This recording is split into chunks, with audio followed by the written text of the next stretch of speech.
जैसे ठंड का मौसम आ रहा था, आशा की चिंता बढ़ती जा रही थी। फूस की झोपड़ी में ना तो बिछाने के लिए कोई खटिया और चादर थी और ना ही ओढ़ने के लिए रजाई। ऐसे में आशा अपने ससुराल वालों के लिए जुगाड़ से बनाती है घास की रजाई। बाहर बर्फबारी हो रही होती है। भोला आज काम पर नहीं जा सका था। आशा बहू, रौनक और पिंकी कहीं दिखाई नहीं दे रहे। इतनी ठंड में दोनों बच्चे कहाँ गए होंगे? बाबूजी, मैं सबके लिए चाय बना रही थी। इतने में दोनों बच्चे बाहर चले गए। खेल रहे होंगे। दोनों को अंदर बुला ला, दोनों ने गर्म कपड़े भी नहीं पहने हैं। उनकी तबीयत खराब हो जाएगी। तभी दोनों बच्चे घर के अंदर आते हैं। उनके हाथों में बर्फ के छोटे छोटे टुकड़े होते हैं। माँ देखो, हम क्या लाए हैं, बर्फ के टुकड़े। माँ, बाहर बहुत बर्फबारी हो रही है। पूरी सड़क बर्फ की चादर से ढक गई है। बर्फ में खेलने में बहुत मजा आ रहा है। पिंकी, रौनक, जल्दी इन बर्फ के टुकड़ों को फेंक दो बेटा। तुम दोनों को ठंड लग जाएगी। माँ, तुम हमें खिलौने तो लाकर देती नहीं हो। हमें बर्फ के टुकड़ों से ही खेलने दो। बच्चों, अपनी माँ की बात मानो और बर्फ फेंक दो। मैं तुम दोनों को खिलौने ला कर दूंगा। सच में बाबा, तुम हम दोनों के लिए खिलौने लाओगे? हाँ बेटे, मैं तुम दोनों के लिए खिलौने लाऊंगा। दोनों बच्चे बर्फ के टुकड़ों को फेंक देते हैं, लेकिन शाम होते होते दोनों की तबीयत बिगड़ने लगती है। दोनों बच्चे लगातार छींकने लगते हैं और उन्हें सर्दी लग जाती है। हो गई ना तबीयत खराब? इतनी ठंड में बाहर खेलने क्यों गए थे? हमारे सारे दोस्त बर्फबारी में खेल रहे थे, इसलिए हम भी उनके साथ खेलने चले गए। उनके पास पहनने के लिए गर्म कपड़े हैं। हमारे पास इतने पैसे नहीं है कि तुम दोनों को गर्म कपड़े पहना सके। रात में पूरा परिवार खाना खाकर सो रहा होता है, लेकिन उनके पास सोने के लिए ना तो बेड होता है और ना ओढ़ने के लिए रजाई। आशा प्लास्टिक की बोरियां बिछाती है। पूरा परिवार रजाई की जगह प्लास्टिक की बोरी ओढ़ता है और प्लास्टिक की चादर पर सोता है। प्लास्टिक की बोरी पर गर्मियों में ही नींद आती थी। सर्दियों में इन पर और ठंड लग रही है। कहीं ऐसा ना हो कि इस बार ठंड में हमारी जान ही निकल जाए। माँ, पिताजी, जैसे मौसम खुलेगा मैं काम पर जाऊंगा और इस बार जो पैसे मिलेंगे उससे मैं 2 खाट और रजाई लेकर आऊंगा। दूसरे दिन पिंकी उल्टियां कर रही है और रौनक को तेज बुखार है। लगता है दोनों बच्चों को ठंड लग गई है। मैं दोनों के लिए काढ़ा बनाती हूँ। आशा देखती है कि उसके बूढ़े सास ससुर भी ठंड के कारण कपकपा रहे थे। आशा काढ़ा बनाती है और सबको पीने के लिए देती है।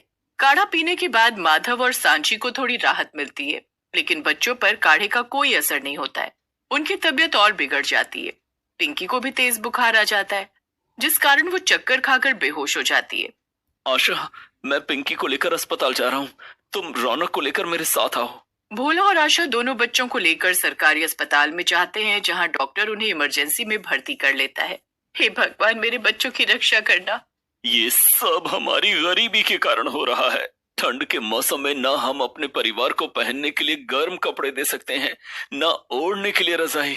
डॉक्टर दोनों बच्चों का इलाज करता है और उन्हें दवाइयां देता है। देखिए, ठंड बहुत पड़ रही है, जिस वजह से बच्चों की तबीयत खराब हुई है। इन्हें आप घर ले जा सकते हैं, लेकिन इन्हें ठंड से बचा कर रखना होगा। ठीक है डॉक्टर साहब। आशा और भोला बच्चों को घर लेकर आते हैं। हमारे पास तो बच्चों को सुलाने के लिए बेड भी नहीं है, ना पहनाने के लिए स्वेटर। हम बच्चों को ठंड से बचाएं भी तो कैसे? मैं कुछ इंतजाम करती हूँ। आशा घर के बाहर जाती है और खेतों से कुछ सूखे घास चुनकर लाती है। वो जमीन पर पहले प्लास्टिक की बोरियां बिछाती है और फिर उस पर सूखी घास फैला देती है, जिसके ऊपर वो अपनी एक साड़ी बिछा देती है।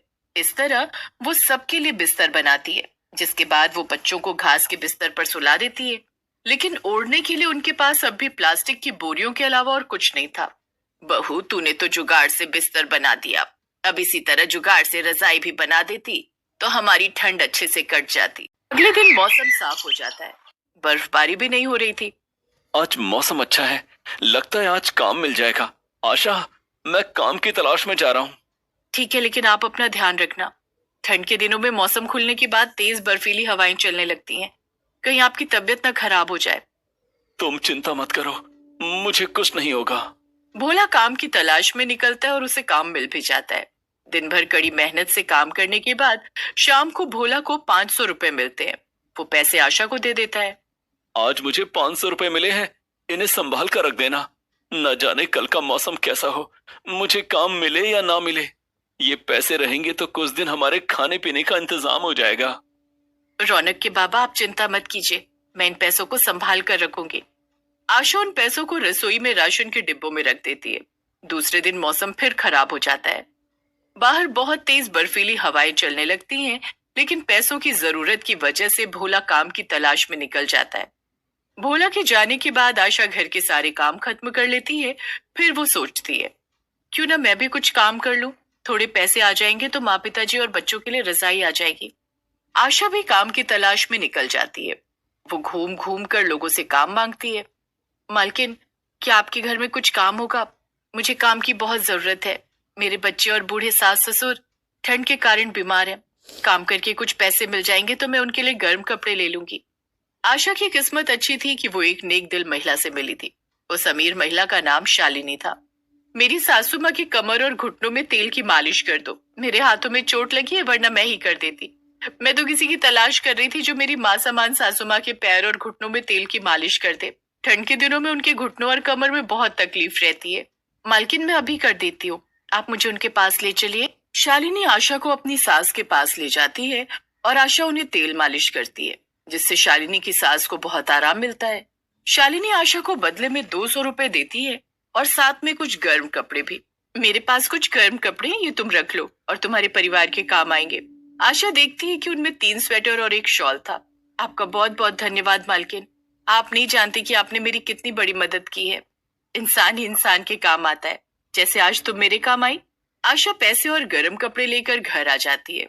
वो दोनों बच्चों और अपने ससुर को पहनने के लिए स्वेटर देती है और अपनी सास को एक शॉल देती है। आशा बहू, एक ही शॉल थी, वो तूने मुझे दे दी। ये शॉल तू ओढ़ ले, तुझे भी तो ठंड लग रही होगी। माँ जी, मैं तो अभी चूल्हे के पास बैठकर खाना बनाऊंगी ना, ठंड तो चुटकियों में भाग जाएगी। ये शॉल आप ओढ़ लीजिए। शाम को जब भोला काम से घर आता है तो उसका उदास चेहरा देखकर आशा कहती है, रौनक के बाबा, क्या बात है? आज आपको कोई काम नहीं मिला क्या? नहीं आशा, आज मौसम फिर खराब होने की वजह से मुझे कोई काम नहीं मिला। भोला देखता है कि सभी ने गर्म कपड़े पहने हुए हैं। आशा भोला को बताती है कि किस तरह आज शालिनी नाम की एक अमीर महिला ने काम के बदले में उसकी मदद की है। ये सब ऊपर वाले की कृपा है। बच्चों और माँ पिताजी को गर्म कपड़े मिल गए। अब रजाई का इंतजाम और हो जाता तो हमारी ठंड अच्छे से कट जाती। ऊपर वाले ने चाहा तो रजाई का इंतजाम भी हो जाएगा। दूसरे दिन आशा भोला के दिए हुए 500 रुपए लेकर बाजार जाती है। वो दुकान में पहुंचती है जहां काफी सारी रजाइयां रखी होती हैं। भैया, वो रजाई कितने की है? वो रजाई 1200 रुपए की है। और वो दूसरी वाली रजाई कितने की है? वो बहन जी, वो रजाई पूरे 1800 रुपए की है। आशा मन ही मन सोचती है, मेरे पास 500 रुपए हैं, इतने पैसों में तो एक भी रजाई नहीं आएगी। आशा वहां से जाने लगती है। तभी थोड़ा आगे जाने के बाद उसे एक छोटी सी दुकान दिखती है जहां सस्ती गर्म चादरें बिक रही थी।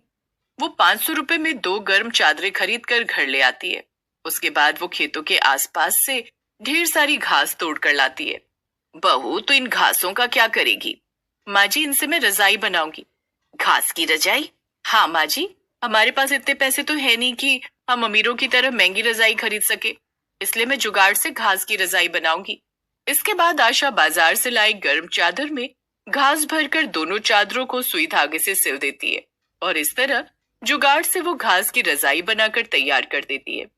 घास की रजाई वो दोनों बच्चों को ओढ़ा देती है। माँ, इस रजाई में काफी गर्माहट महसूस हो रही है। माँ, ऐसी रजाई दादा दादी तुम्हारे और पापा के लिए भी होनी चाहिए। बच्चों, मैं ऐसी और रजाइयां बनाऊंगी। आशा फिर शालिनी के घर जाती है और उससे काम मांगती है। शालिनी उसे अपनी सास की तेल मालिश के काम पर रख लेती है। 2 दिन काम करने के बाद आशा के पास 500 रुपए आ जाते हैं, जिन पैसों से वो फिर से गर्म चादरें खरीद कर लाती है और उनमें घास भरकर उनकी रजाई बनाती है। ये रजाई माँ और पिताजी के लिए। इसी तरह आशा घास की तीसरी रजाई भी बना डालती है। आशा की जुगाड़ और सूझबूझ से गरीब परिवार की ठंड ठीक ठाक कट जाती है।